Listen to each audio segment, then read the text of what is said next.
Chapter 3 of the Ghetto Sopranos, The Rise of the Family.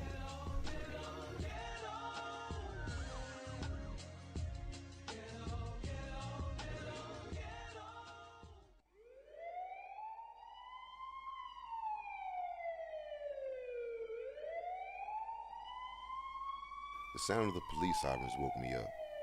I was used to hearing sirens in the projects, but usually didn't hear that many blaring at once and this early.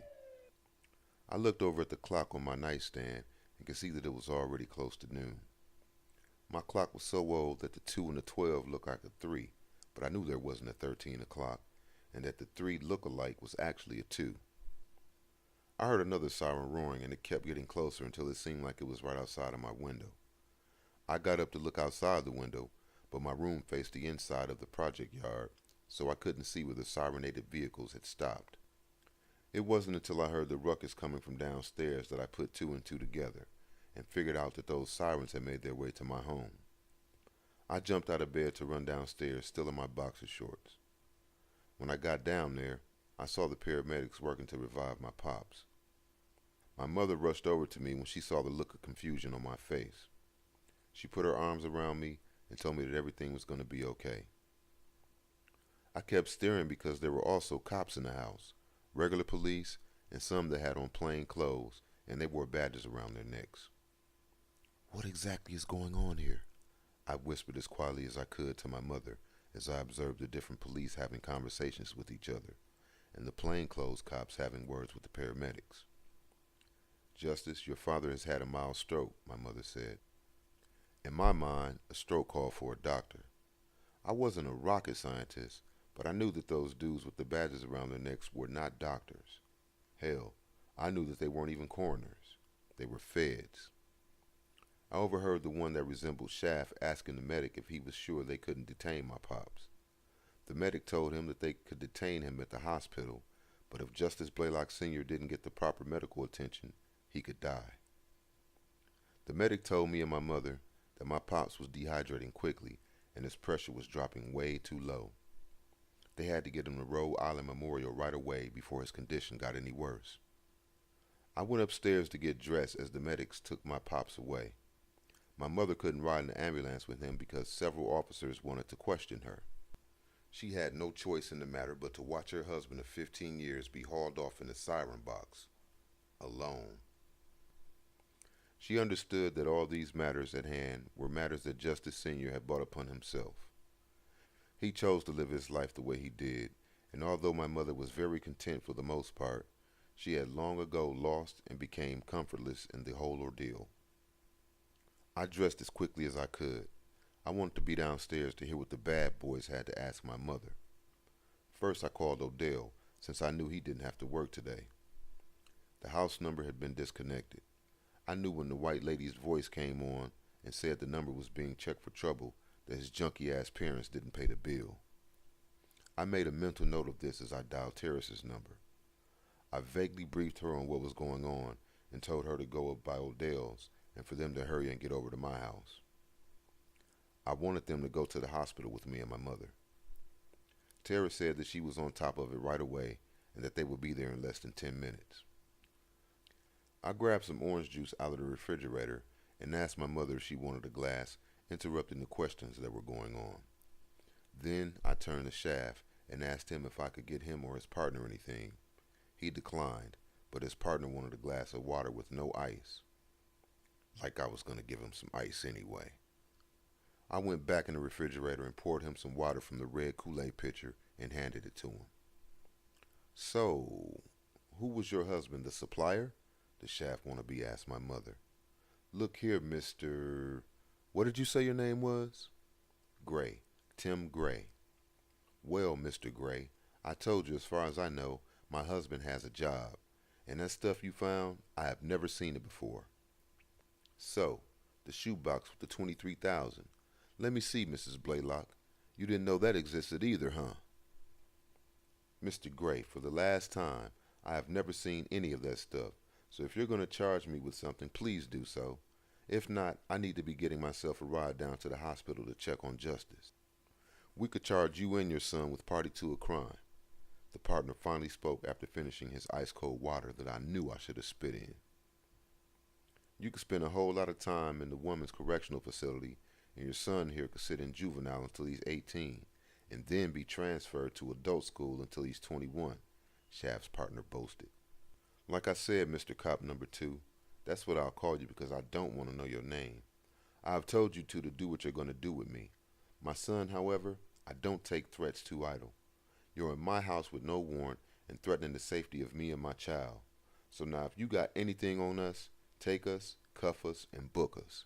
If not, I think it's time you get the fuck out of my house.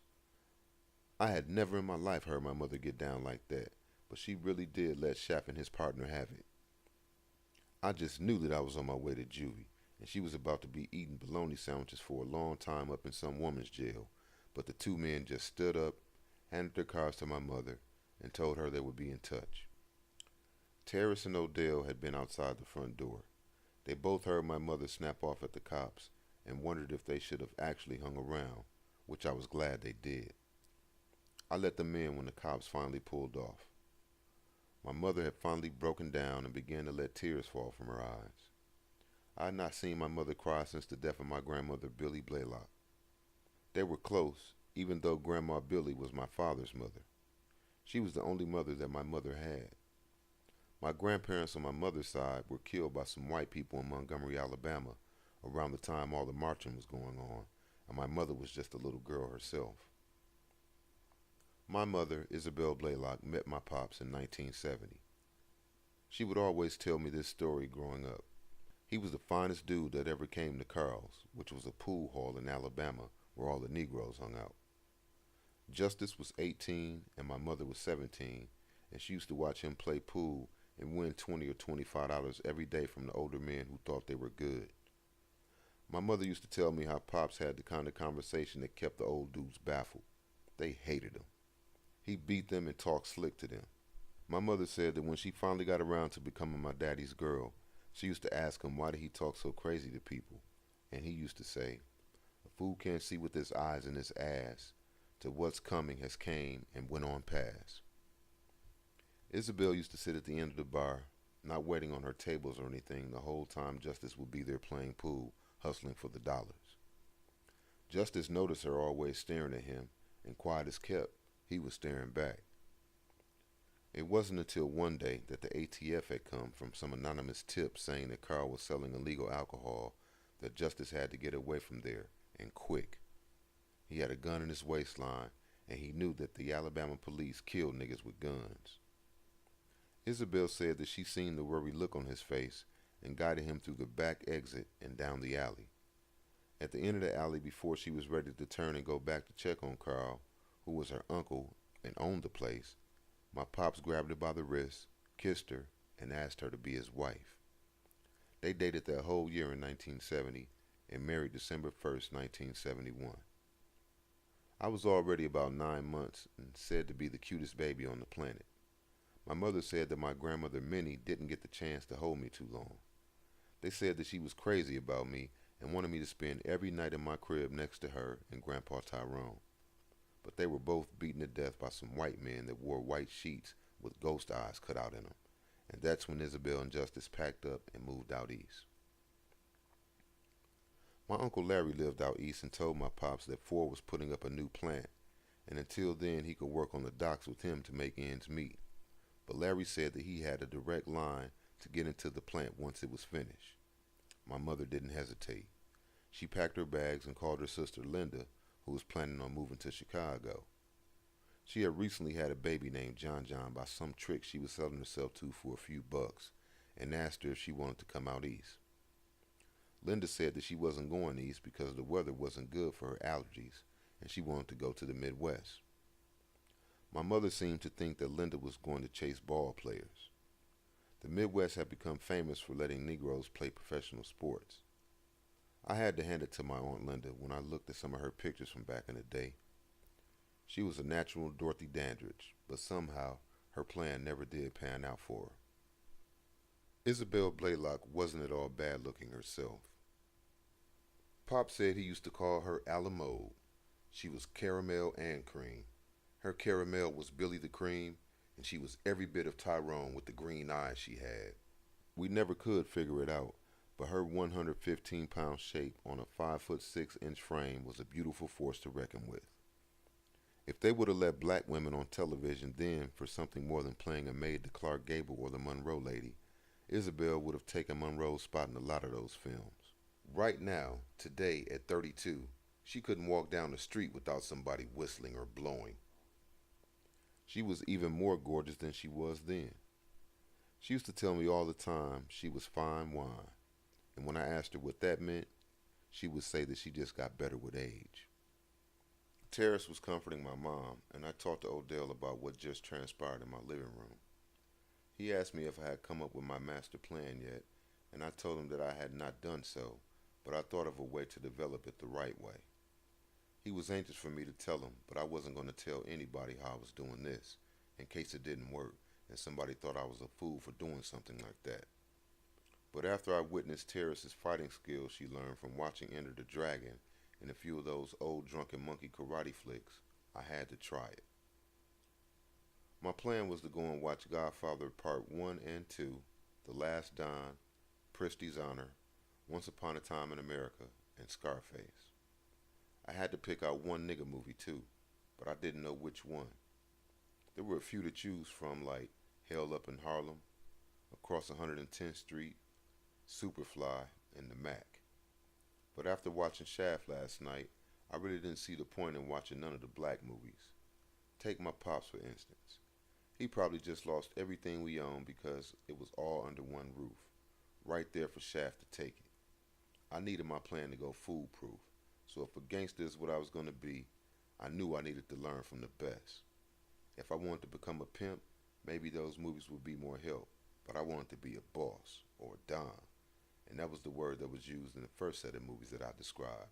A boss, a don, a made man.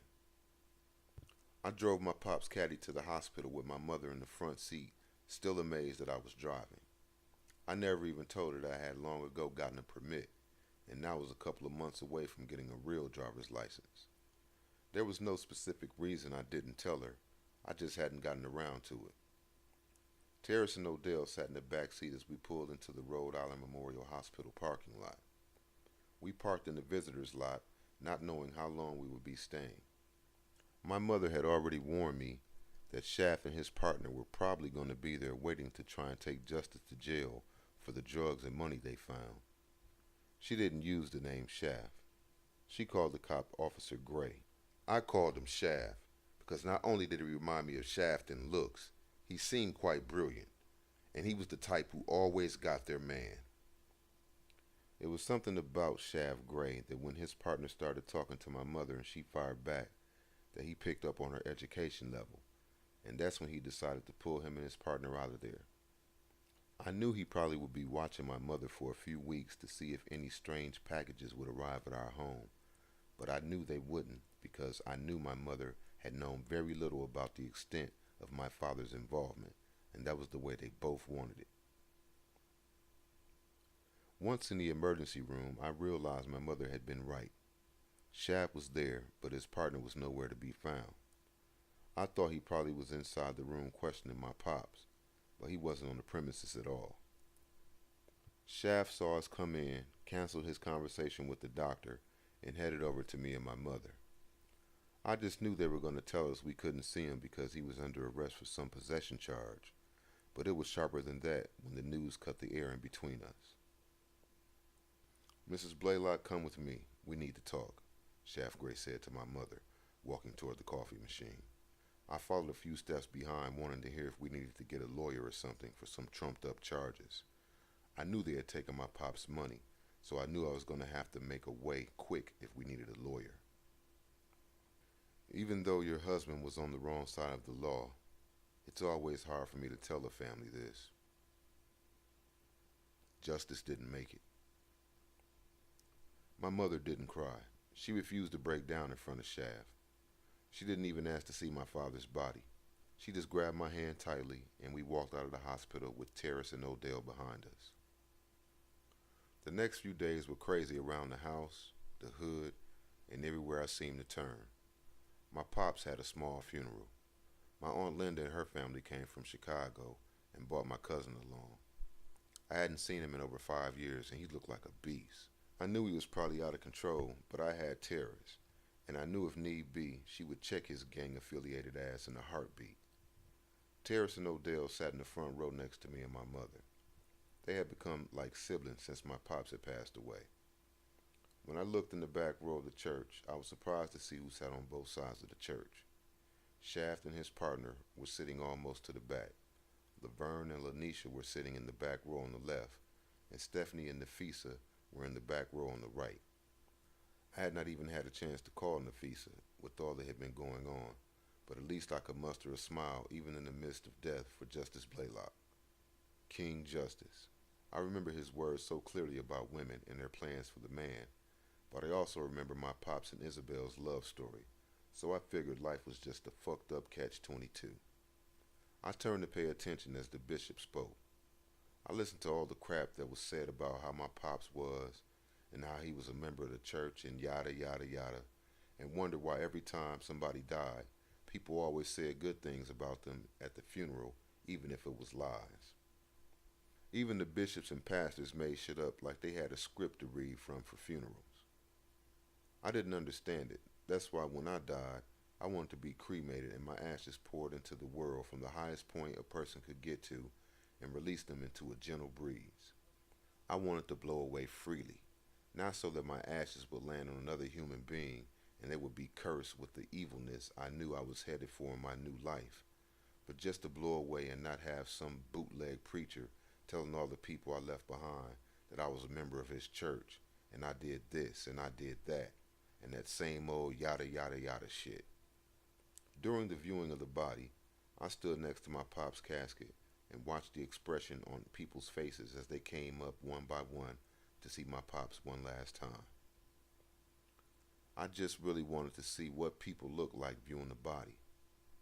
Laverne came over and hugged me and slipped a note in my suit jacket. I didn't take the note out to read it right then, and I hope my mother didn't see it because I didn't want to have to answer any questions on who Laverne was. Lanisha came over to me after viewing the body and kissed me on the face. She whispered in my ear that she loved me like a brother.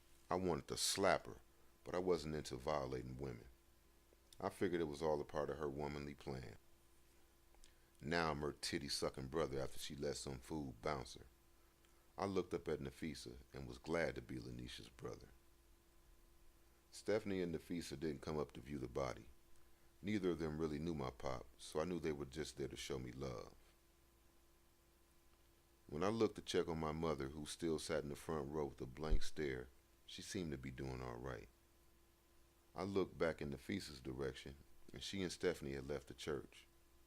My cousin John had came up to me and shook my hand. I could tell he was high as a fucking kite, but it really was good to see real family, even at a time like this. My Uncle Larry had been taking it hard. He continued to cry real loud and bang his fist against the pew, screaming how my pops was too young to die and that it wasn't his time and that it had to be a mistake. His wife Pachita comforted him as best she could. I knew I wouldn't see any tears from her because I knew she never really did like my pops. I knew they had fucked around also. That was something that she thought nobody had ever known, but I knew once my pops had went to see Uncle Larry shortly after the king had stopped working at the plant. Uncle Larry was doing a double, and Pachita had invited him in hoping to score a man who knew the working man was a sucker and who was headed for big things and better living, but she just got left with the wet ass on a sheetless mattress. We left the church and a few people came back to our house to eat. That was something else I didn't understand. I wasn't hungry at all. I didn't want any fucking chicken and collard greens, cornbread and banana pudding. My pops was just putting a 6-foot deep hole in the cemetery. How would it look having the meal of a pilgrim? I walked to the back of the house to go sit on the stoop. I told Terrace to keep an eye on my mother while I went out for some air. I was reading a note that Laverne had given me at the church, and it said that she needed me to come by and see her. My cousin John had walked out and joined me on the stoop. He took out some wrapping papers and a brown paper bag that I knew had weed in it. He began rolling the joint and talking to me at the same time. You know, cuz, at least you had a relationship with your real daddy. John said as he connected the two tops together with a lick to seal them. Justice was the man. I loved him with all my heart. He was the best father a guy could have, I replied. He'd done his share of dirt, but he never brought the shit home to his wife. He took care of this household to the best of his ability, I said, smelling the weed, and the aroma was a lot stronger than the stuff I had been used to smelling. Cuz, you need to come to Chicago and let me make you a part of the family down there. We show each other love, cuz. John, I might one day come to Chicago, but when I come, I'll be coming to take over a part of Chicago. I know it might sound crazy, but it won't be long before my name becomes an underground organized name. What the fuck you talking about, lil' cuz? The niggas in shot don't take too well to outsiders coming through trying to run things. You have to be in the organization already, and if you ain't, you have to be blessed in, then work your way up from a soldier to higher rankings, John said as he let out a big cloud of smoke. Man, that nigga shit y'all got going over there ain't shit. You fools probably killing each other off one by one while the Italians over there making millions. Cuz, Italians don't come across Halstead. They stay over there on Cicero and out in the Maywood area. Exactly what I'm talking about. And they probably have their fucking hands in every illegal dollar that flows through the city. One day you'll open your eyes, cuz, and understand why life is a bitch, then you die. I left John to finish his joint. I wasn't into smoking weed, nor did I have a plan to start smoking weed either. So I didn't want to catch a contact from the clouds he was blowing from his lips and his nostrils at the same time. What I did do was make a mental note about finding out some more information about his hookup. The weed smelled really good, and there had to be a way to get it imported from his city to my city. If I was going to become the man, I wasn't going to stop until I only had the best product circulating. People who bought my product were only going to want to see me and my family because there would be nothing else in the streets to compare to what we were going to be putting out there. I walked back through the kitchen. I could see that people were still gathered around the table and still eating. My Uncle Larry was still crying with his no-good-ass wife still trying to comfort him. Terrace was still by my mother's side. Odell was sitting on the couch just observing the whole scene. I decided to take the phone up to my room. I guess now was as good a time as any to call Nafisa. When I called her house, her mother answered the phone on the first ring and told me that Nafisa was washing her hair. She asked me if I liked the hole, and I told her yes if she didn't mind. It took Nafisa about 2 minutes to come to the phone, and I was glad to hear her voice. "Hey, how are you feeling?" she asked. "I'm good, thanks for asking," I replied. "So, you washing your hair? I was hoping maybe to come scoop you and go catch an early movie or get some pizza or something." "You should be with your family at a time like this." "Nah, it's cool. I really do need some good company. Can I pick you up around 8? I asked. "Why don't you make it 8:30? That will give me time to be completely ready. Is that okay?" "8:30 is fine," I said. "Is there anything you would prefer to go see?" I asked. "The Godfather Part 1 is playing at the Budget." "I never saw that. I would love to go see it," Nafisa replied. Nafisa was a girl after my own heart. That was one of the movies on my list, and I didn't even know that it was playing at the Budget. But just the fact that she wanted to go see a gangster movie had shocked me. She seemed more like the Blue Lagoon type. "Hopefully you haven't taken some other young lady to see that movie." "Nah, it ain't like that. Actually, I can't remember the last time I even went to a movie. Oh, wait. Me and my pops went to see Superman. He loved Christopher Reeves," I replied. I could tell Nafisa had hesitation in her voice. She probably felt bad for a second, thinking that she made me reminisce on my pops. A moment that he and I shared, but it was really cool. I guess I had to grieve for my pops at some time. I just didn't know when that time was. I knew it wasn't now because I had to be strong for my mother, and that's what I was going to do. I knew that would be what my pops wanted. I told Nafisa that it was cool, and I'm glad she believed me and eased back up. Our date was final, and I was going to be fresh and on time. I told Nafisa that I would call her ahead of time to get the address, and that she could go back to beautifying herself. She gave a little shy chuckle before we said our goodbyes. I took the note out again from Laverne and read it one more time. I knew I had to call her, but if she ever thought that I was going to help her with the mortgage that was left behind, she was crazy. I changed clothes before I decided to give her a call. Lanisha answered the phone and told me that her mother had dozed off. She sounded like she wanted to make small talk with me about my pops, but I blew her off and told her to tell her mother that I would stop by later. I put it in that I would be there before I went on my date. I could hear the hesitation in Lanisha's voice before she spoke and said okay.